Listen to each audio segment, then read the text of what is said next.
Kapolsek Bengkong Ibtu Mardalis memimpin konferensi pers pengungkapan tindak pidana penelantaran anak atau pembuang bayi di Mapolsek Bengkong. Dari kasus ini diamankan 2 pelaku, yakni ibu kandung bayi yang dibuang berinisial M, 18 tahun, dan ME, 30 tahun, kakak kandung pelaku M yang berperan membuang bayi ke semak-semak. Peristiwa ini terungkap setelah seorang saksi mendengar tangisan bayi. Bayi malang tersebut ditemukan dalam karung di semak-semak dekat tong sampah di perumahan Cipta Permata Kelurahan Sadai, Kecamatan Bengkong, Kota Batam, Kepulauan Riau. Setelah memindahkan bayi, saksi tersebut melapor ke Polsek Bengkong.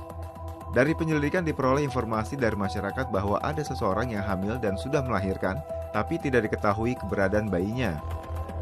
Unit Opsnal Reskrim Polsek Bengkong kemudian mengumpulkan bukti-bukti bahwa orang yang dimaksud adalah pelaku M. Adapun motif tersangka, setelah kita lakukan penyidikan terhadap tersangka melakukan penelantaran terhadap bayi yang baru dia lahirkan karena malu ketahuan oleh keluarganya sendiri dan juga malu diketahui oleh warga yang ada di sekitar. Sehingga mereka berinisiatif untuk membuang bayi tersebut ke tempat sampah.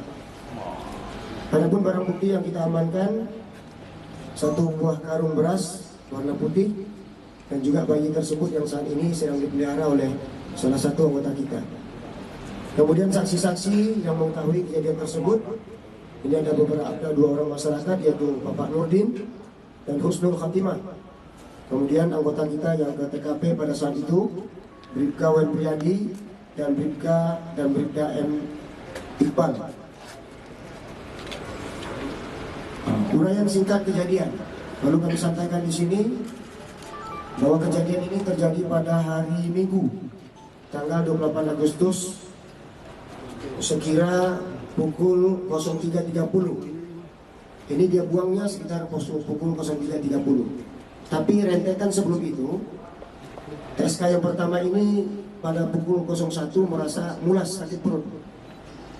Kemudian pukul 2 saudara kandungnya pulang, abangnya atau tersayang kedua pulang. Kemudian dia mengatakan sakit perut, diajak berobat tidak mau. Kemudian pukul 02.30 dia ke toilet.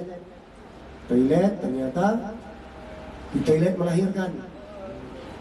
Sehingga dia panik dan abangnya juga panik. Mereka berpikir bersama-sama akhirnya membuang bayi tersebut, dimasukkan ke dalam karung beras. Abangnya tersebut atau tersangka kedua membawa bayi tersebut ke tempat sampah. Itu tidak jauh dari rumahnya, hanya sekitar beberapa meter. Dan kondisi masih hidup. Nah, sehingga pada pukul 11.30 ada masyarakat, yaitu Pak Nurdin yang saksi tadi, ingin membuang sampah ke tempat sampah, mendengar suara teriakan bayi. Kemudian Pak Nurdin memanggil Pak Usnul. Nah, melihat ternyata ada bayi di dalam karung, sehingga mereka amankan. Mereka langsung melaporkan ke petugas kita. Atas perbuatannya, 2 pelaku terancam hukuman pidana dengan ancaman hukuman 5 tahun 6 bulan. Tim Humas Polsek Bengkong, Polresta Barelang melaporkan untuk Polri TV.